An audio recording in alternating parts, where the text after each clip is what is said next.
किया पटेल प्रहलाद भी। आज इस बुलेटिन में बात होगी मोदी सरकार की संसद में बड़ी हार की, संसद में विपक्षी महिला सांसदों के साथ हुए दुर्व्यवहार की। देखेंगे राहुल और तेजस्वी ने बीजेपी और चुनाव आयोग के साथ कैसे कर दिया खेल, अखिलेश यादव ने बीजेपी और चुनाव आयोग पर उठाए क्या सवाल।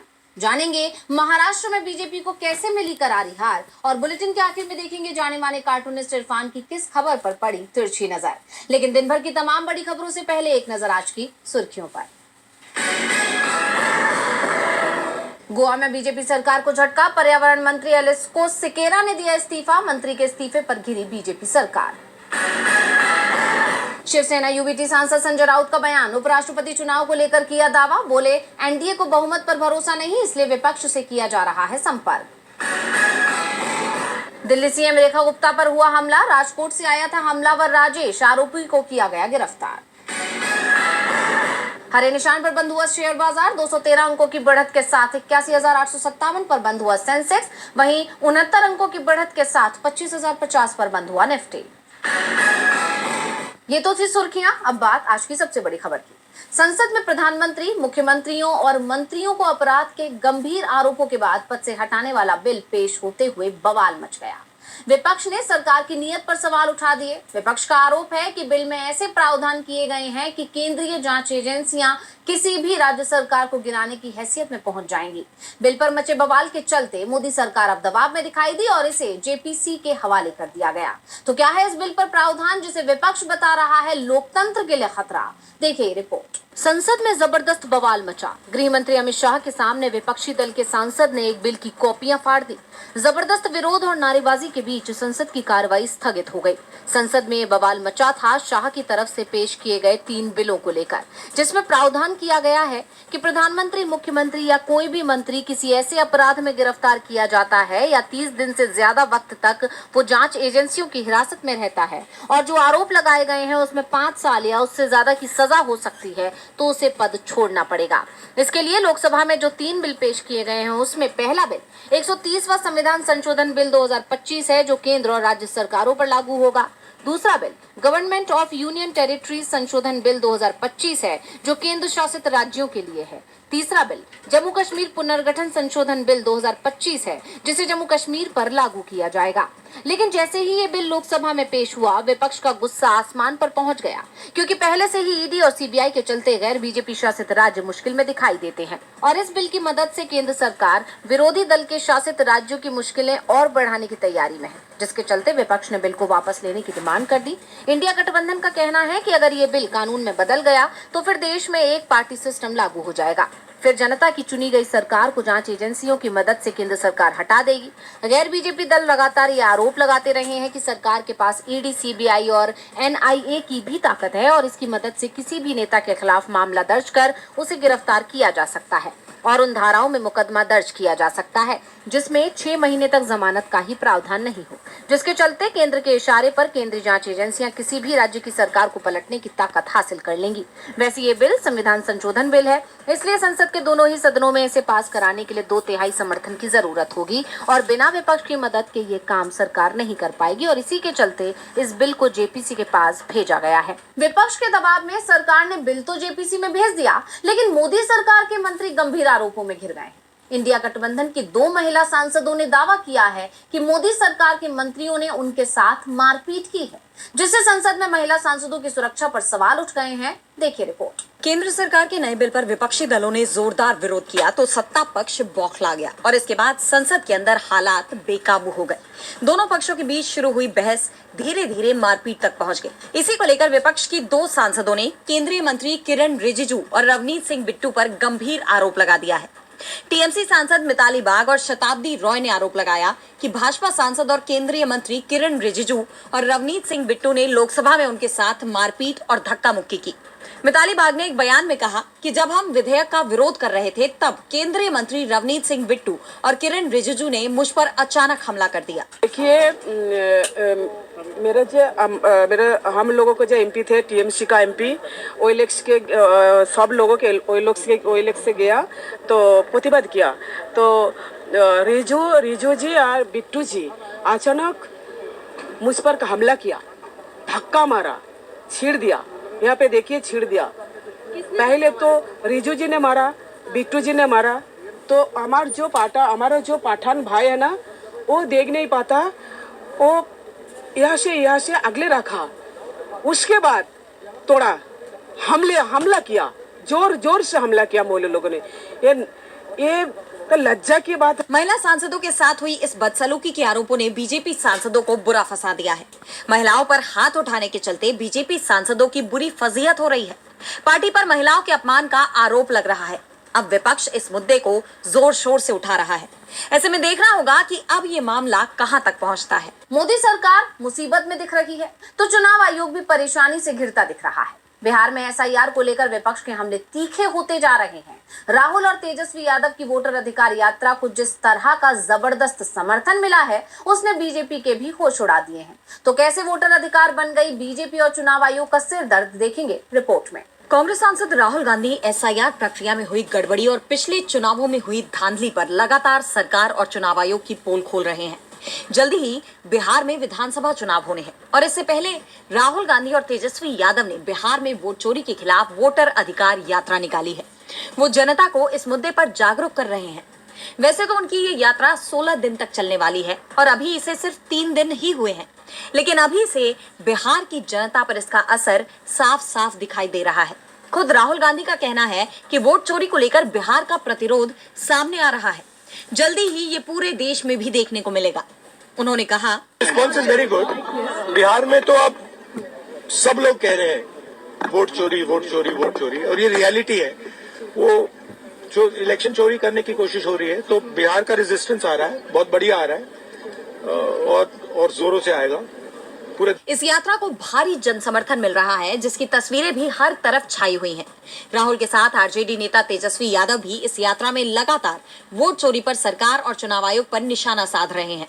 विपक्ष की यात्रा में जिस तरह जनता का हुजूम उमड़ रहा है, उससे मोदी सरकार और चुनाव आयोग की मुश्किलें बढ़ती नजर आ रही हैं।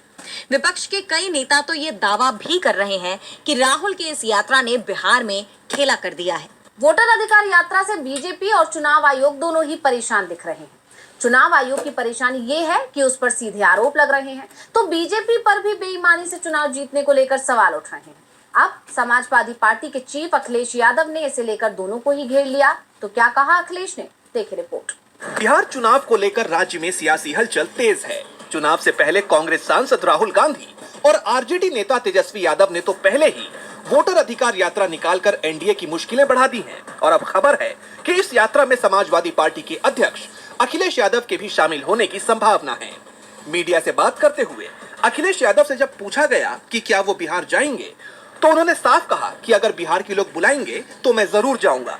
इसके साथ ही उन्होंने वोट चोर गद्दी छोड़ का नारा दोहराते हुए उसमें डकैती छोड़ भी जोड़ा। बहुत जल्दी बिहार के लोग बुलाएंगे तो बिहार जाएंगे। सर वोट जारी हुआ है, मुख्यमंत्री कब तक चलेगा और क्या इसका आगे जाके आप लोगों को लाभ मिलेगा? वोट चोर गद्दी छोड़, उससे ऊपर नारा समाजवादी ने दिया कि डकैती छोड़ दें ये लोग, भारतीय जनता पार्टी की डकैती छोड़ दें। इसके साथ ही अखिलेश यादव ने बीजेपी पर चुनाव आयोग के गलत इस्तेमाल का गंभीर आरोप लगाते हुए कहा कि बीजेपी जो कहेगी वही चुनाव आयोग करेगा। भारतीय जनता पार्टी जो कहेगी वो इलेक्शन कमीशन करेगा। उन्हें डर है कि बाई इलेक्शन में जिस तरीके से पुलिस ने प्राइवेट ड्रेस में वोट डाला है, वो जानकारी जनता को मिल जाएगी, वो आइडेंटिफाई हो जाएंगे लोग कि वोट किसने डाला है। सर राहुल, इसलिए रिकॉर्डिंग नहीं मिल रही। और आपने तो पंजाब और चंडीगढ़ का चुनाव देखा होगा, कैमरे से तो पकड़े गए थे। अखिलेश यादव का यह बयान बेहद अहम माना जा रहा है, क्योंकि वो लगातार बीजेपी और चुनाव आयोग के बीच सांठगांठ का आरोप लगा रहे हैं। अगर अखिलेश यादव बिहार में महागठबंधन के साथ आते हैं तो ये एनडीए के लिए एक बड़ी चुनौती होगी। इससे न सिर्फ महागठबंधन को मजबूती मिलेगी, बल्कि बिहार चुनाव का मुकाबला और भी दिलचस्प हो जाएगा, जिससे एनडीए की मुश्किलें बढ़नी तय मानी जा रही हैं। चुनाव आयोग और बीजेपी की मिलीभगत को लेकर इंडिया लगातार हमले कर रहा है और इसका असर भी दिख रहा है। लोग वोट चोरी को लेकर बेहद सजग दिखाई दे रहे हैं, तो बीजेपी को इसे लेकर अब झटके भी लगते दिख रहे हैं। महाराष्ट्र चुनाव में बीजेपी को करारी शिकस्त मिल गई है। Do not let them in. विधानसभा चुनाव में भारी बहुमत के साथ जीत हासिल करने के बाद बीजेपी के आत्मविश्वास में भी बढ़ोतरी देखी गई। हालात ये हैं कि मौजूदा वक्त में एनडीए के सहयोगी गठबंधन में सहज महसूस नहीं कर पा रहे। इस बीच बीजेपी के नेतृत्व वाले इस गठबंधन को बड़ा झटका लगा है। एनडीए गठबंधन को करारी हार का सामना करना पड़ा। 21 सीटों में सत्ताधारी गठबंधन को महज 7 सीटों पर ही जीत मिल पाई, जिसमें 4 सीटें बीजेपी के पाले में गई, 2 सीटें शिंदे गुट की शिवसेना को मिली और 1 सीट SC/ST यूनियन के पास गई। इन 21 में सबसे ज्यादा 14 सीटें महायुति विरोधी खेमे में शामिल शशांक राव के पैनल को मिली। ये नतीजे मुंबई नगर निगम वेस्ट के कर्मचारियों से जुड़ी हाई प्रोफाइल सहकारी ऋण समिति के चुनाव के हैं, जिसके लिए 18 अगस्त को मतदान हुआ था। बताया जा रहा है कि शशांक राव पैनल को हराने के लिए खुद सीएम देवेंद्र फडणवीस ने अपनी पूरी ताकत झोंक दी थी, लेकिन इस चुनाव के नतीजे ने बीजेपी को आईना दिखाने का काम किया है। ये भी कहा जा सकता है कि विपक्ष के दावे अब जनता तक भी पहुंच रहे हैं। जनता जागरूक हो रही है। जिस तरह बीजेपी चुनावों में धांधली के आरोपों से घिरी हुई है, उसकी तमाम नीतियों पर विपक्ष सवाल उठा रहा है। ऐसे में पार्टी बुरी तरह से घिरी हुई है और अब जनता का भरोसा भी डगमगाता दिख रहा है। बड़ी बात यह है कि विधानसभा चुनाव को अभी साल भर भी नहीं बीते हैं और सत्ताधारी दल अपना जनाधार खो रहा है और जल्दी ही बीएमसी के भी चुनाव होने हैं, जिसके लिए तैयारियां भी अभी से शुरू हो गई हैं। लेकिन मौजूदा हालात में एनडीए के लिए बीएमसी चुनाव में भी जीत मुश्किल नजर आ रही है। महाराष्ट्र में बेस्ट के चुनाव में वोटों की हेराफेरी का कोई आरोप नहीं लगा। नतीजा भी बता रहा है कि बीजेपी की सरकार होते हुए भी उसे हार मिली, जिसके बाद महाराष्ट्र चुनाव के नतीजों पर फिर से संदेह पैदा हो गया है कि चुनाव चोरी तो नहीं हुआ था। तो वहीं सुप्रीम कोर्ट में आज भी राष्ट्रपति रेफरेंस को लेकर सुनवाई जारी रही, जिस पर सीजीआई की एक सख्त टिप्पणी भी सामने आ गई। तो क्या कहा सीजीआई ने, देखेंगे रिपोर्ट। राष्ट्रपति द्रौपदी मुर्मू की तरफ से सुप्रीम कोर्ट में दायर एक अहम रेफरेंस पर सुनवाई जारी है, जिसमें यह पूछा गया है कि क्या अदालत राज्य विधानसभाओं की तरफ से पारित विधेयकों पर राज्यपालों और राष्ट्रपति के फैसले लेने की डेडलाइन तय कर सकती है। दरअसल ये रेफरेंस सुप्रीम कोर्ट के 8 अप्रैल के उस फैसले के बाद आया, जिसमें अदालत ने कहा था कि राज्यपालों को 1 महीने और राष्ट्रपति को 90 दिनों के भीतर विधेयकों पर या तो सहमति देनी होगी या असहमति की कोई वजह बतानी होगी। 20 अगस्त को सुनवाई के दौरान चीफ जस्टिस BR गवई की अध्यक्षता वाली 5 जजों की संविधान पीठ ने एक अहम टिप्पणी की। पीठ ने पूछा कि क्या देश संविधान निर्माताओं की उस उम्मीद पर खरा उतरा है जिसमें राज्यपाल और राज्य सरकारों के बीच सामंजस्य की बात कही गई थी। केंद्र सरकार की तरफ से पेश हुए सॉलिसिटर जनरल तुषार मेहता ने तर्क दिया कि राज्यपाल का पद केवल एक राजनीतिक पद नहीं है, बल्कि इसके कुछ संवैधानिक कर्तव्य और शक्तियां हैं। उन्होंने संविधान सभा में हुई बहसों का हवाला देते हुए कहा कि संविधान की संघीय व्यवस्था को ध्यान में रखते हुए राज्यपाल की भूमिका पर विस्तृत चर्चा हुई थी। मेहता ने राष्ट्रपति के रेफरेंस के पक्ष में अपनी दलीलें जारी रखी। बता दें कि राष्ट्रपति मुर्मू ने संविधान के अनुच्छेद 143(1) के तहत अपनी शक्तियों का उपयोग करते हुए ये रेफरेंस भेजा है। राष्ट्रपति जानना चाहती हैं कि क्या न्यायिक आदेशों से विधेयकों पर राष्ट्रपति के विवेक अधिकार को सीमित करने वाली कोई समय सीमा तय की जा सकती है। इस मामले पर सुनवाई लगातार जारी है। इस पर सुप्रीम कोर्ट क्या फैसला सुनाता है, इस पर सबकी निगाहें टिकी हुई हैं। इससे एक दिन पहले यानी 19 अगस्त को सुप्रीम कोर्ट ने केंद्र सरकार से उन लंबित विधेयकों के बारे में सवाल किया था जो 2020 से राज्यपालों के पास अटके हुए हैं। हालांकि अदालत ने साफ किया कि वो सिर्फ कानून के बिंदुओं पर विचार करेगी, न कि तमिलनाडु मामले के 8 अप्रैल के फैसले पर, जिसमें समय सीमा तय की गई थी। इस मामले की सुनवाई से यह साफ होगा कि विधेयकों पर फैसले के लिए राज्यपालों और राष्ट्रपति को समय सीमा में बांधा जा सकता है या नहीं, जो कि केंद्र और राज्यों के बीच संबंधों को प्रभावित करने वाला एक बड़ा मुद्दा है। राष्ट्रपति ने जो सवाल सुप्रीम कोर्ट से किए हैं, उस पर अभी बहस जारी रहेगी। तो सवाल ये भी उठ रहे हैं कि क्या पश्चिम एशिया में ईरान और इजराइल के बीच एक बार फिर से जंग शुरू हो सकती है, क्योंकि इजराइल की तरफ से जिस तरह का बयान सामने आया है, उसके बाद ईरान ने भी जंग की तैयारियां तेज कर दी हैं। तो क्या टूटने वाला है सीज फायर, देखिए रिपोर्ट। ईरान और इजराइल में एक बार फिर जंग शुरू होने वाली है। ईरान की तरफ से जो बयान दिए जा रहे हैं, उसे देखते हुए इस बात की आशंका बढ़ती जा रही है। ईरान ने साफ कह दिया है कि उसकी मिसाइलें इजराइल पर हमले के लिए तैयार हैं, जिसके बाद दोनों देशों में तनाव बढ़ता नजर आ रहा है। ईरानी रक्षा मंत्री अजीज नासिर जादेह ने जून महीने में ईरान इजराइल के बीच छिड़ी 12 दिनों की जंग का जिक्र करते हुए कहा कि 12 दिनों के उस युद्ध में इस्तेमाल की गई मिसाइलें कुछ साल पहले निर्मित की गई थी और आज हमने पहले की तुलना में कहीं ज्यादा क्षमता वाली मिसाइलों का निर्माण किया है और वे हमारे पास हैं। और अगर ज़ायोनी दुश्मन फिर से दुस्साहस करता है तो हम निस्संदेह उसका इस्तेमाल करेंगे। उनके इस बयान से साफ है कि अब अगर इजराइल ने ईरान पर हमला करने की हिमाकत की तो अंजाम पिछली बार से भी बुरा होगा। इस बार ईरान ने ज्यादा विध्वंसक मिसाइलें बनाई हैं और वो इजराइल के खिलाफ उनका इस्तेमाल करने से भी नहीं चूकेगा। वो इजराइल के किसी भी नए हमले के लिए पूरी तरह से चौकन्ना और तैयार है। ईरान की इस धमकी ने दुनिया में खलबली मचा दी है, क्योंकि अगर ईरान और इजराइल के बीच दोबारा जंग छिड़ती है तो ये तय है कि इसमें अमेरिका की भी एंट्री होगी, और अगर अमेरिका जंग में कूदा तो ईरान के समर्थन में भी कई देश मैदान में उतर सकते हैं, जिससे जंग का दायरा बढ़ सकता है। ऐसे में सबकी नजरें अब इस पर टिकी हुई हैं। और बुलेटिन के आखिर में देखेंगे जाने माने कार्टूनिस्ट इरफान की किस खबर पर पड़ी तिरछी नजर।